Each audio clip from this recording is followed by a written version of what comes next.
அன்பான மாதா தொலைக்காட்சி நேயர்களுக்கு வணக்கம். இன்றைய நிகழ்ச்சியில் நம்ம பார்க்க போகிறது செர்விக்கல் ஸ்பாண்டிலோசிஸ்.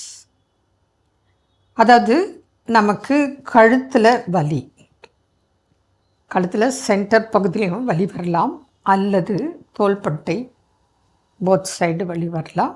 அதுலேயும் முக்கியமாக நீங்கள் அந்த சிம்டம்ஸ் சொல்கிறேன், அதை வச்சு நீங்கள் உங்களுக்கு இந்த பிரச்சனை இருக்கலாம், அல்லது ஆல்ரெடி நீங்கள் உங்களுக்கு இந்த பிரச்சனை இருக்கிறது அனுபவ ரீதியாகவும் ரிப்போர்ட் ரீதியாகவும் இருக்கலாம்.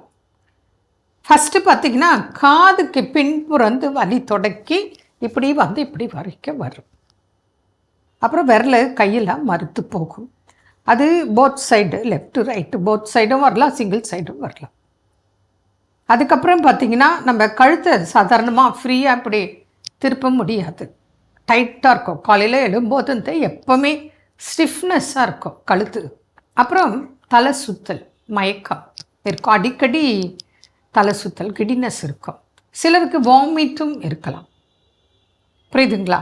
அது என்ன பிரச்சனை அப்படின்னா, உங்களுக்கு அந்த முதுகுத்தண்டு எலும்பில், கழுத்து எலும்பில் அந்த போன் கம்ப்ரெஸ் ஆகி, அந்த போன் கம்ப்ரெஸில் நடுவில் அந்த சதைப்பகுதி பிதுங்கி பல்ஜ் ஆகிறது தான் உங்களுக்கு இந்த ப்ராப்ளம். செர்விக்கல் ப்ராப்ளம்னா அதுதான். லம்பாருக்கும் அப்படித்தான். இப்போ அந்த பல்ஜ் அடித்து அதை வந்து மற்ற மருத்துவத்தில் இதுக்கு சர்ஜரி தான்னு சொல்கிறாங்க. இப்போது சர்ஜரி விருப்பம் இருக்கவங்க போய் பண்ணிக்கோங்க, ஆனால் சர்ஜரி பண்ணாமல் குணமாக்கும் வழிமுறைகளும் இருக்குது. இதற்கு உதாரணத்துக்கு நான் 2 பேஷண்ட்டை பற்றி உங்களுக்கு என்னால் இப்போ சொல்கிறேன். இங்கே சென்னையை சேர்ந்தவர், ஒரு 29 வயசு இருக்கும், திருமணம் ஆகி ஒரு குழந்தை இருக்குது. அவர் ஐடியில் ஒர்க் பண்ணிகிட்ருக்காரு. ஆல்ரெடி ரிப்போர்ட் இருக்குது அவங்களுக்கு செர்விக்கல் ப்ராப்ளம். ஸோ நான் என்ன பண்ணேன், ஒன்றும் இல்லை, ஒரு 2 months ஆஃபீஸ்க்கு லீவ் போட்டிருக்கேன். 1.5 months கம்ப்ளீட் பெட் ரெஸ்ட்டில் இருக்க. நாங்கள் மெடிசன்ஸ் கொடுக்குறோம், டயட் சொல்கிறோம். 100% நீங்கள் ஃபாலோ பண்ணால் நீங்கள் சர்ஜரி இல்லாமல் உங்கள் பிரச்சனைக்கு சால்வ் பண்ணிக்கலாம். ட்ரீட்மெண்ட் இருக்குது சொன்னேன். சொல்லி இன்றைக்கி கிட்டத்தட்ட 7 ஆண்டுகள் ஆகிறது. ஒரு 10-12 மாதம் தொடர்ந்து ட்ரீட்மெண்ட், டயட்டு, இன்றைக்கு வரைக்கும் நல்லா இருக்கார். புரியுதுங்களா? ஆனால் அவர் சர்ஜரி பண்ணக்கூடிய கண்டிஷன், டாக்டர்ஸ் அப்படி தான் சொன்னாங்க.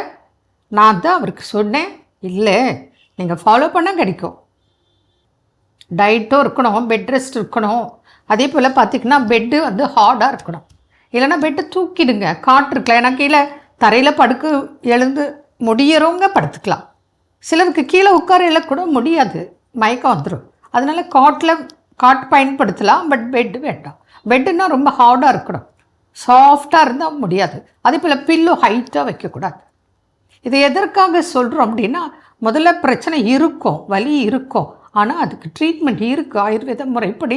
அது சர்விக்கல் ப்ராப்ளமாக இருக்கலாம், லம்பார் ப்ராப்ளம் இருக்கலாம், கம்ப்ரெஸ்ஸாக இருக்கலாம், பல்ஜாக இருக்கலாம், முடியலன்னு சொல்லலாம். நீங்கள் ரிப்போர்ட் எடுத்துகிட்டு வாங்க. நீங்கள் கடைப்பிடித்தால் உங்களுக்காக நீங்கள் தான் ஃபாலோ பண்ணணும். நிறைய வாய்ப்புகள், வழிமுறைகள் இருக்குது, கடைப்பிடித்தா நிச்சய பலன் கிடைக்கும். மீண்டும் நாளை சந்திப்போம். நன்றி. அன்னை மரியே வாழ்க.